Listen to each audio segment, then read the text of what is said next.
চন্দ্রমল্লিকা গাছে কুঁড়ি আসার পর আমাদের কী কী যত্ন কী মানে আমরা পরিচর্যাগুলো করব, যার জন্য কি হবে যে প্রতিটা ফুল যাতে ভালোভাবে ফুটবে আর ফোটার পরও সেই ফুলগুলো যাতে অনেক দিন স্টে করে। তো সেটা করতে হলে এখন দেখুন এই যে দেখুন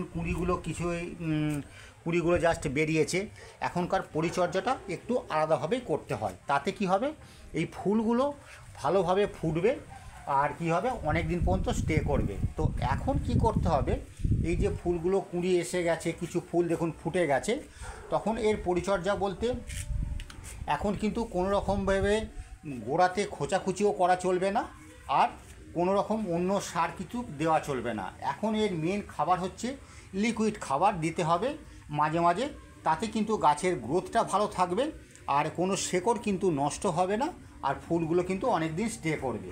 তো তার জন্য কি করতে হবে, দেখুন একটা এই লিকুইড খাবার একটা আমরা তৈরি করেছি, এই লিকুইড খাবারটাই আমরা দেব। তো এই লিকুইড খাবারটা কী দিয়ে তৈরি, তো সেটা আমাদের বলছি। তার আগে আপনাদের দেখুন এই যে দেখুন এই চন্দ্রমল্লিকা এসছে, দেখুন কুঁড়ি একটা এসছে, দেখুন কুঁড়িটা এসছে, কুঁড়িটা এখন ফুটছে, এইগুলো এখনও ফুটবে। এখন এর যত্নটা অন্যরকমভাবে একটুখানি আমরা করব।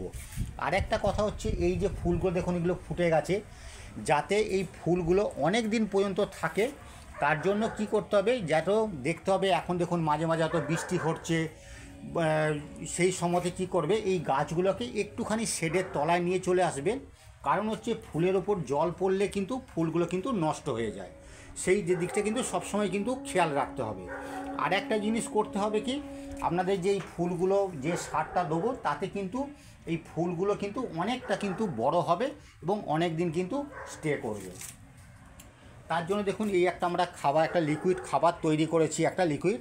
এইটা হচ্ছে খোল পচার জল আছে, বন ডাস্ট আছে আর শিঙের কুচি আছে, এই দিয়ে এই ডাস্টটা এই জলটা তৈরি করা হয়েছে। এইটাই 15 দিন ছাড়া ছাড়া কিন্তু আমরা দেখুন এইভাবে কিন্তু গাছের গোড়ায় কিন্তু আমরা 15 দিন ছাড়া ছাড়া কিন্তু আমরা প্রতিটা গাছের গোড়াতে কিন্তু এইভাবে আমরা দিতে থাকবো।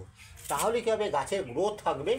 আর গাছের গ্রোথ হলে কি হবে, এই যে কুঁড়িগুলো রয়েছে কুঁড়িগুলো কিন্তু সম্পূর্ণ কিন্তু ফুটবে। না হলে কি হবে, দেখা যাবে কিছু কিছু কুঁড়ি দেখুন অল্প একটুখানি ফুটলো আর বাকি কিন্তু ফুলগুলো ফুটবে না, তাহলে কিন্তু ফুলটা সেভাবে কিন্তু ফুটতে যাবে না। দেখুন এইগুলো দেখুন আস্তে আস্তে দেখুন একটুখানি পাপড়ি মেলছে। তো এখনই হচ্ছে এর যত্নটা হচ্ছে সেভাবে করতে হবে যাতে ফুলটা ভালোভাবে ফুটে যায় এবং অনেক দিন পর্যন্ত স্টে করে। আর একটা জিনিস আপনাদের দেখাই বলি, দেখুন এই যে ফুলগুলো এখন পুরো সম্পূর্ণ দেখুন ফুটে গেছে, এই লিকুইড খাবারটা যদি আমরা দিই তাহলে কী হবে, অনেক দিন পর্যন্ত কিন্তু ফুলগুলো প্রতিটা ফুল কিন্তু পুরো দেখুন ফুটে যাবে। এখন দেখুন অল্প অল্প ফুলগুলো ফুটছে। তো দেখুন আর একটা জিনিস হচ্ছে এইখানে এই সময়তে দেখুন অনেক সময় কিন্তু একটা পোকার একটু উপদ্রব হয়, সেই পোকাটা আপনাকে আমি দেখাচ্ছি। এই তার জন্য কিছু ফার্টিলাইজার কিন্তু আমাদের কিন্তু কিছু ইউজ করতে হবে যাতে সেই পোকাগুলো কিন্তু না হয়। না হলে কী হবে, এই চাপ হয়ে ফুলগুলোর উপর এই পোকাগুলো বসে এই ফুলগুলোকে কিন্তু খেয়ে নেবে, ফুলগুলো আর ফুটতে দেবে না, কুড়ি অবস্থাতেই কিন্তু আপনার এই ফুলগুলো কিন্তু নষ্ট হয়ে যাবে। এগুলো কিন্তু এখন এই সময় দেখা অত্যন্ত জরুরি। আর একটুখানি জল যাতে কোনো রকম ফুলের ওপর না পড়ে সেটা কিন্তু আপনাদের অবশ্যই খেয়াল করতে হবে। যখন দেখুন অত বাইরে রয়েছেন, খুব শিশির পড়ছে, কুয়াশা পড়ছে, সে সময় চেষ্টা করবেন হয়তো এক আধ দিন খুব যদি পড়ে এগুলোকে একটুখানি শেডের তলায় নিয়ে চলে আসবেন। তারপর কি হবে, আবার রোদ উঠলে বাইরে দিয়ে দেবে, তাহলে কিন্তু এই ফুলগুলো আপনার অনেক দিন পর্যন্ত ফুলগুলো থাকবে, একটা ফুলও কিন্তু আপনার নষ্ট কিন্তু আপনার হবে না। আর দেখুন কত সুন্দর ফুলগুলো দেখুন প্রতিটা হয়েছে এবং এই ফুলগুলো কিন্তু অনেক দিন পর্যন্তই কিন্তু ফুলগুলো স্টে করবে।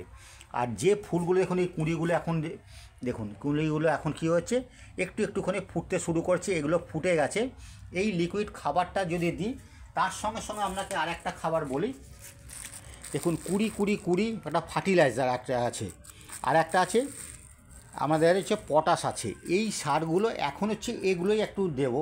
পটাশ সারটা কিছু না, 1 চিমটে করে নিয়ে এই গাছের গোড়ায় একটুখানি দূরে একটুখানি কিন্তু সামান্য করে দিয়ে দেবো। তাহলে কি হবে, এগুলো দিলে ফুলগুলো আরও পরিমাণে বেশি করে ফুটবে এবং ফুলে কিন্তু গ্লেজ থাকবে। এখন কিন্তু শুধু এই পরিচর্যাগুলো করলে আমার অনেক দিন পর্যন্ত ফুল থাকবে, প্রতিটা ফুল দেবেন গ্লেজ চকচক করবে এবং সম্পূর্ণ পাপড়িগুলো কিন্তু মেলে যাবে। তো এইভাবে এই পরিচর্যাগুলো করুন, ফুল ভালো হবে, অনেক দিন স্টে করবে। একটা কুঁড়িও কিন্তু নষ্ট হবে না এবং কিন্তু শুকোবে না। আর মাঝে মাঝে প্রয়োজন মতো অল্প করে একটু জল দেবেন, যেটুকু প্রয়োজন, এছাড়া আর কোনো যত্ন করার দরকার নেই। এভাবেই কিন্তু গাছ আপনার হবে। আর ফুল সানলাইটে কিন্তু গাছগুলোকে আপনি রেখে দেবেন, তাহলে সব ফুলও ফুটবে এবং ফুলও কিন্তু খুব ভালো হবে। দেখুন এইটা কী হচ্ছে, দেখুন একটা টবের মধ্যে এখন দুটো কালার দিয়েছি, তার জন্য এখন কত সুন্দর দেখতে লাগছে। এইভাবেও যদি কিছু বসান তাহলে কিন্তু দেখুন আলাদা একটা সৌন্দর্য আছে। একটা হলুদের সঙ্গে দেখুন এইটা কালারটা দিয়ে দিয়েছি একটা টবের মধ্যে, কত সুন্দর দেখতেও লাগছে। তো ভিডিওটা আপনার কেমন লাগলো অবশ্যই একটুখানি কমেন্ট করে জানাবেন। আর যদি একটু ভালো লাগে একটুখানি সাবস্ক্রাইব করবেন এবং একটু শেয়ার করে অন্যকে দেখার একটুখানি সুযোগও করে দেবেন।